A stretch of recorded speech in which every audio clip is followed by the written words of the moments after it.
train de suivre Empire des connaissances, le Kin 24 Télévision, le reflet des Kinshasa, avec Trésor Ngalomete. Bonsoir, mesdames et messieurs. Nous recevons pour vous Maître Jean-Michel Mvondo, avec qui nous allons parler du réseau d'éducation civique au Congo, RECIC en sigle. Bonsoir, Maître. Bonsoir, merci. Comme annoncé, nous allons parler avec vous du RECIC, mais acceptez que nous vous présentions modestement auprès de nos très chers téléspectateurs.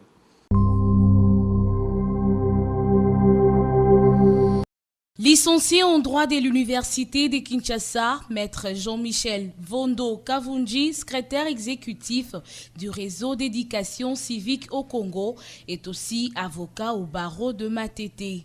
Marié et père de famille, Maître Jean-Michel Mvondo a suivi plusieurs formations en droit de l'homme et questions électorales. Il est expert en décentralisation rurale et gouvernance locale de l'Université de Wageningen et Institut Royal de Tropique Hollande. Ses connaissances en questions budgétaires lui ont valu les postes de conseiller et facilitateur africain du budget participatif. À ce jour, Maître Jean-Michel Mvondo est expert semi-accrédité Bridget, la plus haute connaissance électorale. Expert et formateur des questions électorales, Maître Jean-Michel assure la commande du réseau d'éducation civique au Congo depuis plusieurs années. Maître, après cette modeste présentation, pour avoir mis sur pied RECIC, qu'est-ce que vous avez à repousser? Merci beaucoup. Comme vous l'avez dit, les RECIC, c'est les réseaux d'éducation civique au Congo. Les RECIC est né vers les années 94, pendant qu'il y avait une crise de la démocratie, la mutation politique dans notre pays, les Zaïre, à l'époque où le président, le fait maréchal Mobutu, avait décidé de démocratiser le pays. Alors, pendant ce temps-là, la démocratie avait un contenu différent et le contenu là dépendait de la personne qui avait l'intérêt. Alors, à ce moment-là, les gens se sont mis ensemble, on a dit non, il faut aider la population à comprendre qu'est-ce que la démocratie, comment se comporter dans un État démocratique et qu'est-ce qu'il faut faire pour accompagner la population, effectivement, à bien accueillir cette démocratie et à vivre cette démocratie au quotidien. Voilà pourquoi quelques organisations de la société civile de la République d'Isaïe de l'époque se sont mises ensemble et ils ont créé ce qu'on appelait à l'époque E6 2000, éducation civique pour tout Zaïre à l'époque. Et lorsqu'il y a eu la mutation politique, le régime de l'AFDL est entré, on était obligé aussi de nous transformer en réseau d'éducation civique au Congo. Et pendant ce temps-là, notre travail était d'accompagner la population à s'impliquer au processus de la démocratisation, au processus de la paix et à vivre au quotidien le merveille ou le bonheur de la démocratie. Voilà, à vivre au quotidien le merveille ou le bonheur de la démocratie. Et là, nous sommes dans RECIC. Acceptez que nous présentions brièvement ce que le RECIC. L'éducation civique au Congo, RECIC en sigle, est une plateforme des organisations de la société civile qui milite depuis 1994 pour la promotion de la gouvernance participative, la consolidation de la démocratie, la promotion des droits de l'homme et les élections en République démocratique du Congo. Il a son siège à Kinshasa et dans les provinces regroupant ainsi 28 organisations membres ayant des activités d'éducation civique et électorale ainsi que des gouvernances locales participatives dans leur programme d'action. Les RECIC et ses membres œuvrent à la formation d'une citoyenneté responsable. Ils mobilisent la population congolaise à participer directement à la définition des politiques publiques locales et à exercer un contrôle citoyen sur leur application par les administrations publiques. Voilà, maître, comme vous avez annoncé, le RECIC, c'était, comme vous dites, là, c'est le réseau d'éducation civique au Congo. Et les Congolais sont-ils vraiment impliqués dans cette affaire de l'éducation civique? Voilà, ces lignes de motivation. Ces lignes de motivation, nous avons dit, écoutez, l'éducation civique, c'est un processus permanent. Un processus pour rappeler toujours à la population les rôles qu'elle doit jouer comme citoyen, les rôles qu'elle doit jouer comme un des co-gestionnaires du pays et aux autorités dans un régime démocratique, quels sont les droits, quels sont les devoirs de la population, qu'est-ce qu'il faut faire pour que la population bénéficie de tous les bonheurs, de tous les merveilles et de toute la richesse que Dieu a mis gracieusement à notre disposition dans notre pays. Et par là, nous faisons un effort, nous avons donc deux grands axes d'intervention. Le premier axe d'intervention, c'est la participation citoyenne dans l'ensemble, à la gouvernance locale de leurs entités. Et là, nous faisons un effort pour rappeler à la population que si aujourd'hui les décideurs gèrent le pays, c'est parce qu'il y a la population d'une part et que cette population-là doit effectivement s'impliquer dans cette gestion. Les décideurs doivent faire un effort pour consulter à chaque fois la population lorsqu'il s'agit de prendre une décision qui concerne la vie de toute une nation. Et par rapport à ça, s'il vous plaît, maître, vous allez continuer, mais par rapport à ça, est-ce que croyez-vous entre les décideurs et la population, les dirigés et les dirigeants, est-ce qu'il y a vraiment ce suivi-là? Les dirigés vont-ils vers le peuple pour leur rendre le rapport? Est-ce que le peuple aussi, à leur tour, vient aussi vers les décideurs pour demander aussi, poser des questions, qu'a été leur mandat ou leur travail? Écoutez, mais c'est ça même le balycentre de notre travail. Nous, les RESIC, nous disons toujours, nous ne sommes pas les porte-parole de la population. Parce qu'en fait, la population est mature, la population connaît parfaitement bien tout ce qu'elle veut pour qu'elle vive dans de meilleures conditions. Mais la population n'a pas ces cadres de discussion avec l'autorité. Ce que nous faisons, c'est ces rapprochements-là entre l'autorité et la population et nous jouons tout simplement les rôles d'encadrement, les rôles de modération, les rôles d'accompagnement pour que la population puisse dire au cours des dialogues interactifs à l'autorité, voilà ce que nous voulons pour notre entité, voilà ce que nous voulons, voilà notre contribution et à l'autorité aussi de rendre compte à la population. Et là, c'est un axe qui est vraiment aussi intéressant au sein du RESIC, c'est la gouvernance locale. Nous faisons un effort pour faire participer la population. Et l'un des mécanismes, c'est le budget participatif, dont je suis moi-même l'un des facilitateurs. Nous allons bientôt en parler.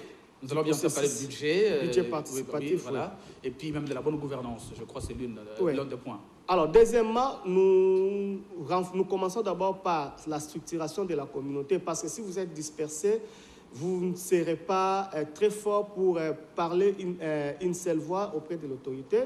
Nous faisons un effort pour rassembler la population, les structurer, l'organiser, afin qu'elle puisse se présenter comme des gens organisés, comme des gens qui portent un seul problème, comme des gens qui parlent un seul langage devant l'autorité, et pour que l'autorité puisse l'attendre.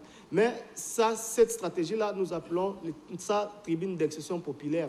En fait, ça consiste donc à mettre ensemble, lors d'une discussion, les décideurs et la population. La population exprime ses préoccupations de manière franche devant l'autorité, et l'autorité ne vient pas pour se défendre, mais elle vient tout simplement pour écouter ce que la population veut. Et lorsqu'elle rentre, nous formulons un cahier de charges que nous suivons après l'autorité pour présenter et nous faisons le suivi pour que les décisions prises par l'autorité lors de cette tribune d'expression populaire soient d'application. Et nous accompagnons aussi la population par le processus du budget participatif à qui quitte déjà. Nous avons déjà commencé, c'est l'un de notre rayon d'intervention. Nous avons déjà commencé le processus budget participatif qui consiste donc à impliquer la population à toutes les étapes, surtout dans le projet d'investissement, que la population puisse se prononcer. Notre vœu le plus ardent, c'est de voir la population ne pas être considérée comme un vétérinaire, vous connaissez bien, monsieur le journaliste, le vétérinaire, lorsqu'il veut traiter son malade, il n'a pas besoin de demander d'abord de quoi est-ce que vous souffrez. Il appelle seulement la malade et puis commence à donner des piqûres, des seringues, ainsi de suite, des médicaments.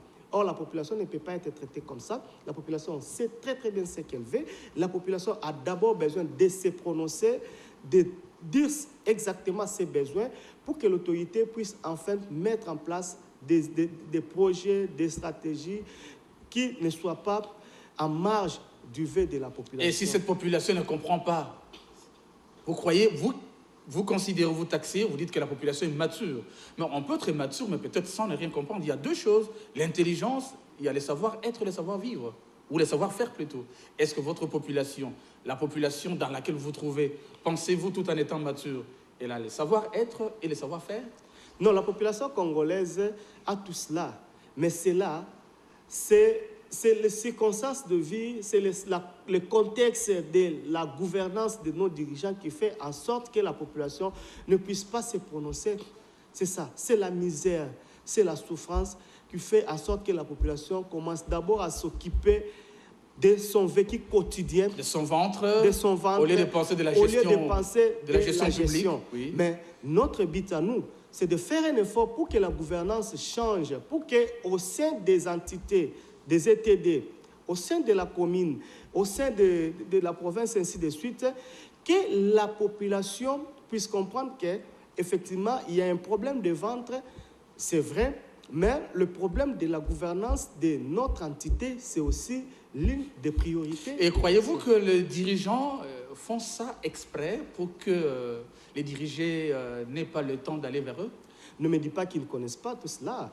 Nos dirigeants des bourgmestres, c'est peut-être pas chef de quartier, des bourgmestres jusqu'au plus haut niveau. Ils se déplacent, ils vont ailleurs.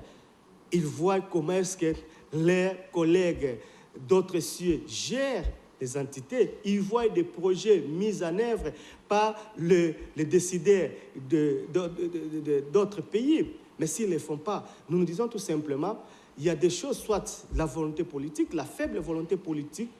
Deuxièmement, c'est d'abord s'occuper de la dynamique politique qui ont porté ces gens-là au pouvoir, que de s'occuper de questions de la population. Mais nous faisons toujours un effort pour rappeler à ces gens-là, s'ils dirigent, c'est parce qu'il y a la population. Et la population doit toujours être au centre de l'action gouvernementale ou de l'action de l'exécutif. Mais vous, en tant que RESIC, quel effort vous faites pour que les dirigeants comprennent, acceptent à s'occuper sérieusement et de plein pied de la population? Déjà, les rapprochements là, la tribune d'expression populaire, les dialogues, vous mobilisez un bourgmestre, vous mobilisez le maire de la ville, vous mobilisez le chef de quartier, le maître, en contact direct avec la population. C'est déjà un effort. Parce qu'en fait, lorsque l'autorité, et puis la mauvaise gouvernance est beaucoup plus exacerbée lorsqu'il n'y a pas contact, lorsqu'il n'y a pas de dialogue. Le décideur considère comme s'il n'était pas suivi et il fait tout ce qu'il veut. Mais si le décideur est convaincu qu'il a, voilà, la population est derrière moi, la population est en train de suivre tous mes actes, tout ce que je fais, à moindre détail, avec le moindre détail, je crois qu'ils vont réfléchir 2 fois, 3 fois avant de poser un acte. Nous disons que le chemin est encore très long, et puis l'évolution de ce processus-là, c'est un processus qui évolue à dents de scie, mais cela ne veut pas tout simplement nous dire qu'on se décourage. Nous croyons toujours à cela, nous croyons à ce Congo-là où le maire de la ville, ou le bourgmestre, ou le gouverneur à tous les niveaux se mobilise lui-même pour venir mobiliser la population, non pas pour des raisons politiques, mais pour rendre compte de sa gestion pendant une période donnée. Dire à la population, voilà, nous avons récolté telle taxe, nous avons affecté tel argent dans telle rubrique, et voilà ce qui nous reste, C'est ça la transparence dont il est besoin. Notre pays, le développement de notre pays dépend d'abord de cela. Lorsqu'il y a transparence au niveau des exécutifs, j'ai dit les exécutifs des ETD jusqu'au plus haut niveau, je crois que c'est à ce moment-là que nous pouvons déjà commencer à savourer les indices de développement de notre pays. Et les ETD, les entités locales, c'est la base de la démocratie, c'est même la base de la gouvernance. Voilà, pour nous, nous avons compris cela et nous axons notre action d'abord au niveau des entités locales pour le développement. Au niveau national, il n'y a pas de problème. Là, c'est aussi beaucoup plus les actions des clercs, les actions politiques. Mais au niveau des ETD, c'est là où la population vit au quotidien et c'est cette même population-là qui est le bénéficiaire de l'action des gouvernants à ce niveau-là. Mais tout doit partir du niveau national. Ah, mais oui, tout doit partir au niveau national, mais nous ne pouvons pas nous tous nous concentrer aussi au niveau national. Écoutez, le niveau local, c'est vraiment la base de la démocratie. Les pays se gèrent au niveau local. Vous savez, il y a eu un certain moment, la Belgique avait une grande crise au sommet de l'État. Pendant une longue période, mais le pays a fonctionné. Pourquoi? Parce qu'ils ont compris que la vraie administration, il faut d'abord commencer au niveau local. Il faut restaurer les rôles de chef de riz. Il faut restaurer les rôles de chef de quartier parce que c'est là même la base de l'administration. C'est eux qui sont en contact direct avec la population. Et ça, c'est les droits, c'est les droits de la population. Les services sociaux de base. Mais qui en bénéficie? Ce n'est pas des autorités au niveau local. Même si au niveau local, il y a des actions, mais sur ces actions-là, on déclare toujours que ce que nous faisons là, c'est pour le bien de la population, c'est pour le bien de la population. Mais ça doit d'abord partir de la base. Est-ce que le RESIC peut déjà faire un constat amer depuis qu'il fonctionne et voir ce que le gouvernement ou les dirigeants ne font pas? Effectivement. Sinon, nous disons, je l'ai dit ici, c'est un processus qui évolue en dents de scie. Il y a un certain moment, nous faisons un effort auprès des auprès des gouvernants. Et après, s'il y a changement de régime, et l'autorité, changement des autorités par des remaniements, ainsi de suite, l'autorité qui vient là, nous sommes obligés de recommencer encore le processus avec. Donc, s'il y a une nouvelle autorité qui se présente, donc, on ne sait plus continuer avec ce qui était. On ne sait plus continuer, c'est ça le mal dans notre pays, alors que la vie continue. Mais ce que nous déplorons jusque-là, on doit quand même avouer qu'il y a certains bourgmestres, il y a certaines autorités qui ont déjà compris et qui fournissent certains efforts, minimes soient-ils, à la transparence. C'est ça notre rôle. La transparence et la redevabilité.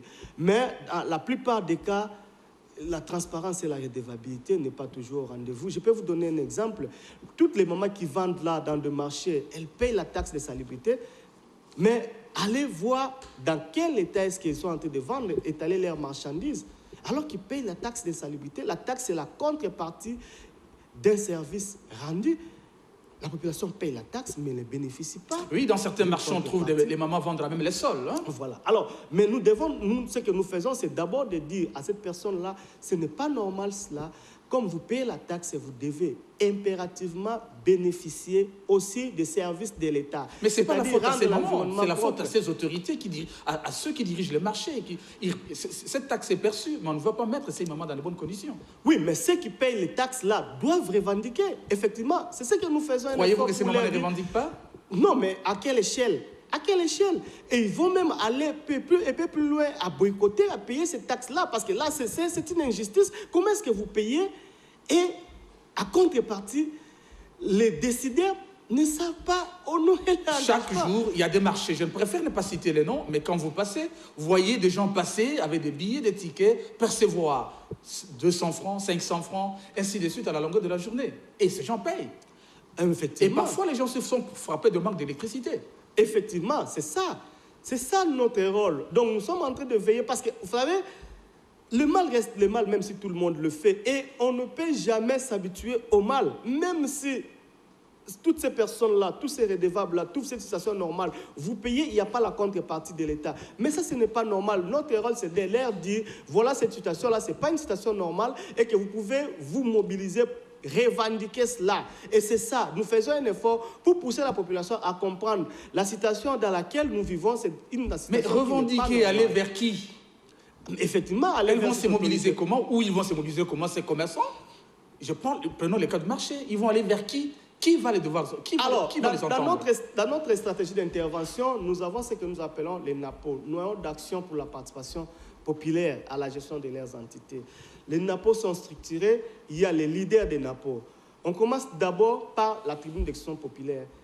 Conscientiser, on fait une analyse sociale de la situation, on fait les débats communautaires au sein d'abord de la population. Pour que l'objectif, pousser la population à comprendre que cette situation-là, c'est une situation qui n'est pas normale et que nous avons droit de vivre dans un environnement sain. Par exemple, s'il faut parler seulement de la question de l'environnement.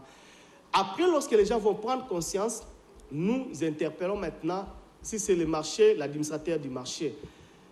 On explique les problèmes à l'administrateur du marché et nous faisons un effort maintenant pour organiser cette tribune d'expression populaire où la population, la plus grande majorité des redevables se mettent ensemble avec l'autorité pour discuter, pour dénoncer ces problèmes-là. Mais s'il n'y a pas une solution, c'est à ce moment-là que nous, au niveau du RESIC, nous remontons les problèmes au niveau supérieur. On va voir qui a dans ses attributions la réponse à cette question donnée.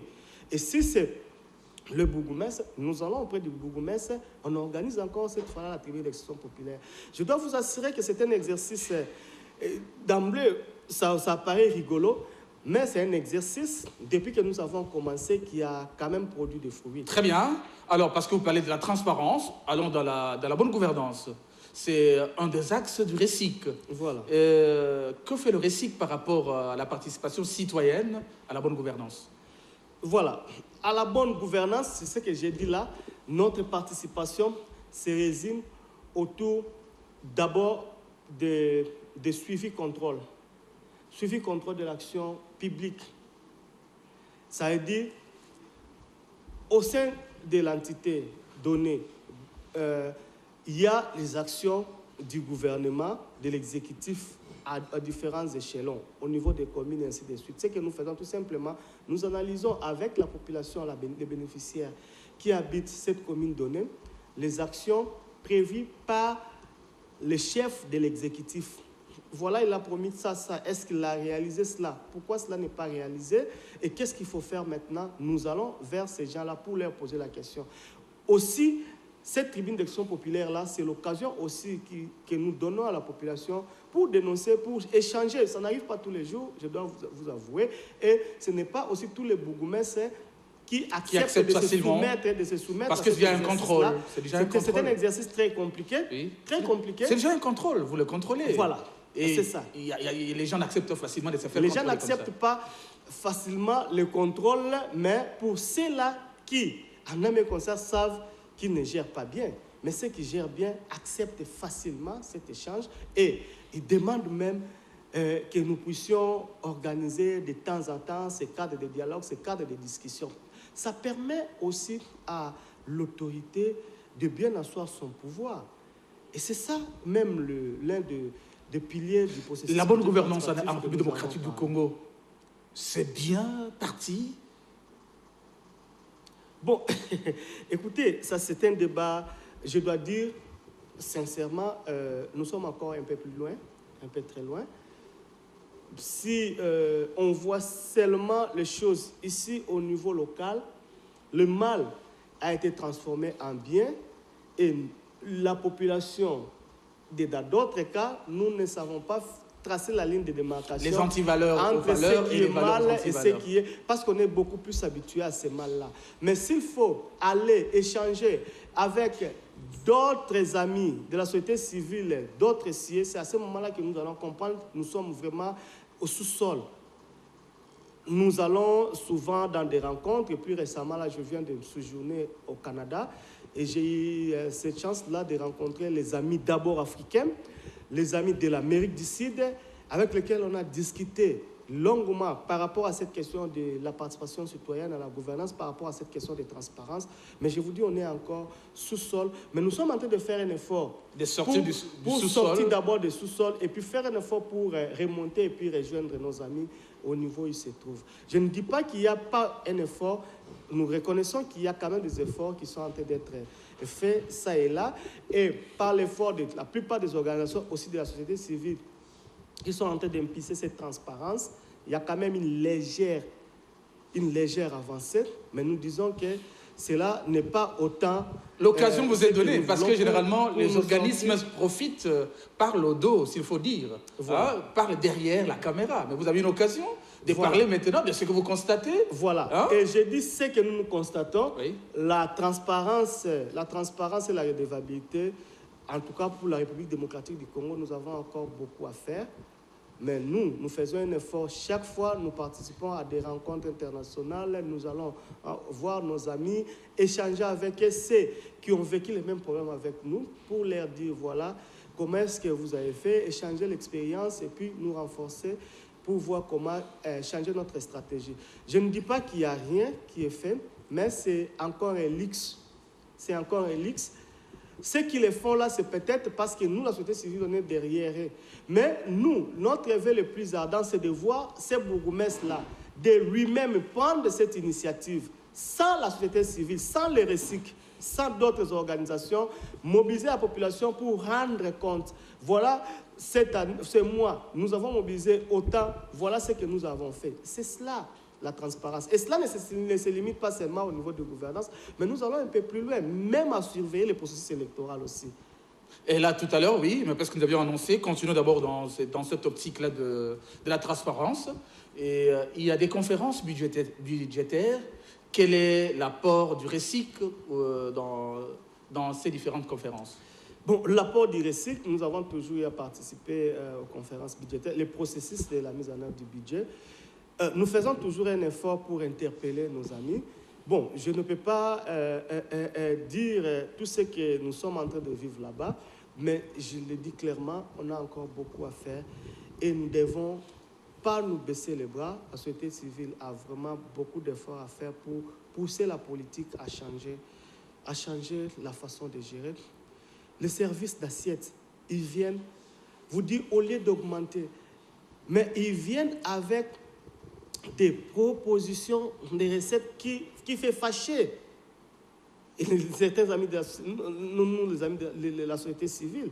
Et nous disons cette façon-là de faire, ce n'est pas bon. Nous devons faire un effort pour maximiser. Là, vous n'accusez pas les politiques, vous accusez la société civile. Non. J'ai dit la société civile est des fois indignée de voir qu'il n'y a pas une avancée. Chaque année, les mêmes services viennent vous dire, voilà, on ne sait pas faire le recouvrement des recettes dans telle province, parce qu'il y a des agents qui sont là, ne communiquent pas avec nous, parce qu'il y a ceci, parce qu'il y a des problèmes vraiment qui, aujourd'hui, ne peuvent plus être évoqués pour maximiser les recettes de l'État.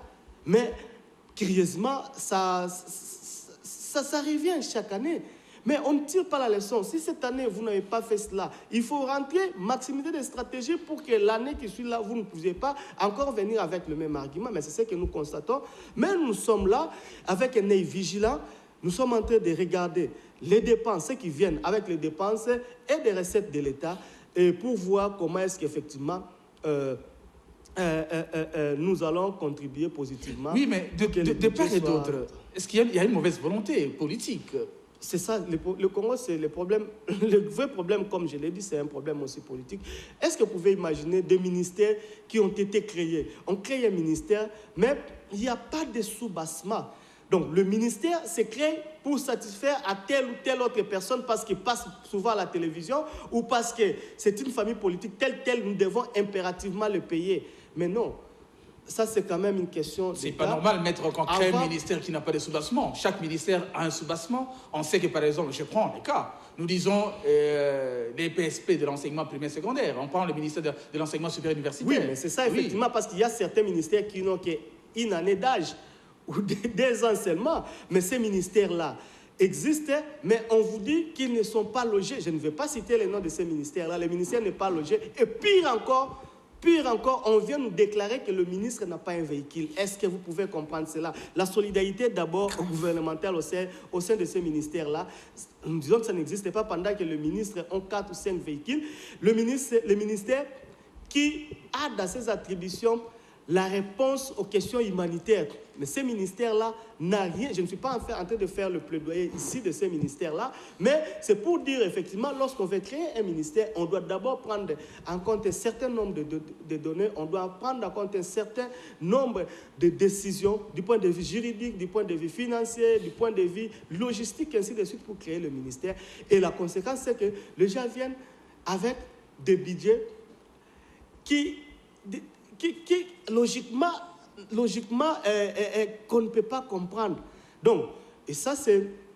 Je ne fais pas la déclaration parce qu'on n'est pas encore arrivé à la fin. Nous allons le faire dans un cadre bien approprié. Mais nous allons continuer toujours à suivre ces processus-là et jusqu'à son aboutissement, jusqu'à ce que la loi des finances sera votée. Croyez-vous présenter aux Congolais un budget considérable qui pourrait répondre à leurs attentes? Ce n'est pas facile, je dois être franc avec vous, ce n'est pas facile.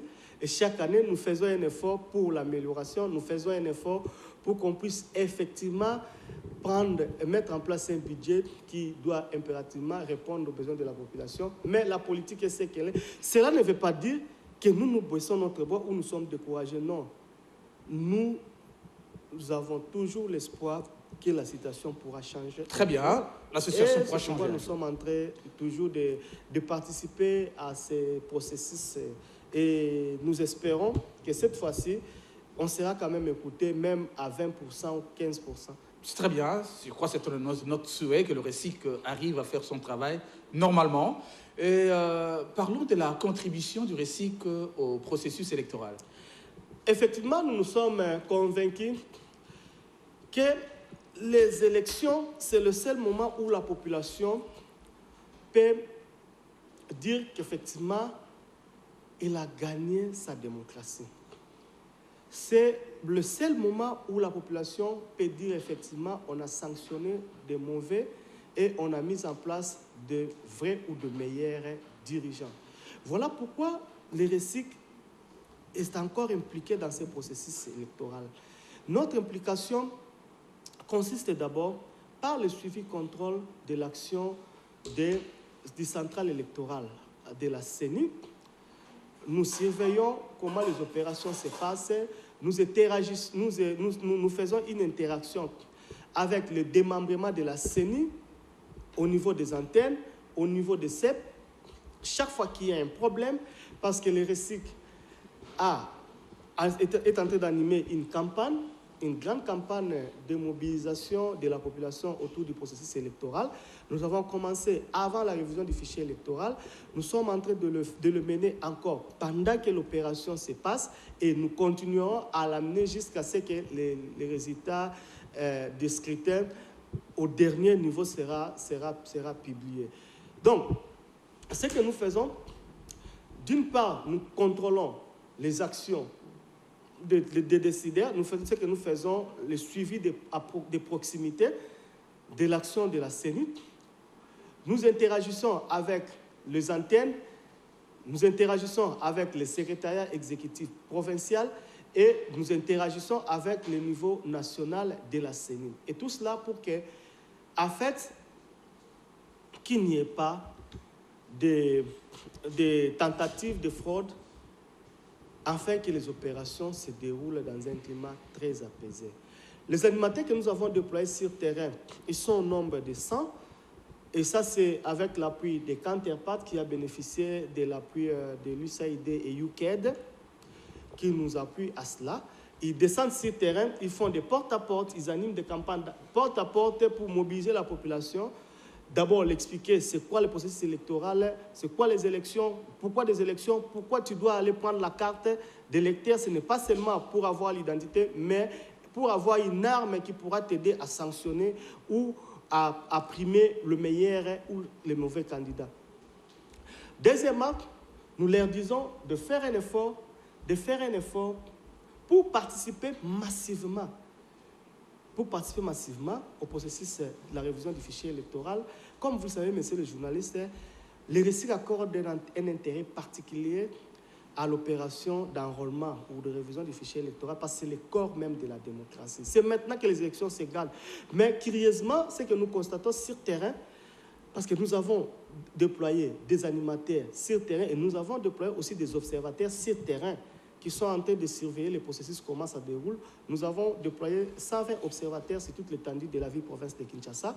Mais je dois vous dire le premier constat, les partis politiques ne sont pas dans le bureau. On ne les voit pas. On ne les voit pas là où l'opération se déroule. Alors que c'est ces moments ici qu'on doit mobiliser les électeurs. Parce que si toi, tu n'as pas mobilisé les électeurs, mais qui vont voter pour vous? C'est maintenant, c'est ça même le corps de la démocratie. Alors, ce que nous faisons en outre, c'est d'appuyer la CENI par la sensibilisation. Et là, nous avons produit un spot vraiment un spot avec des comédiens populaires, des renommés, que nous avons fait un effort pour mobiliser encore davantage la population autour de ces processus. Nous avons mis en place ce que nous appelons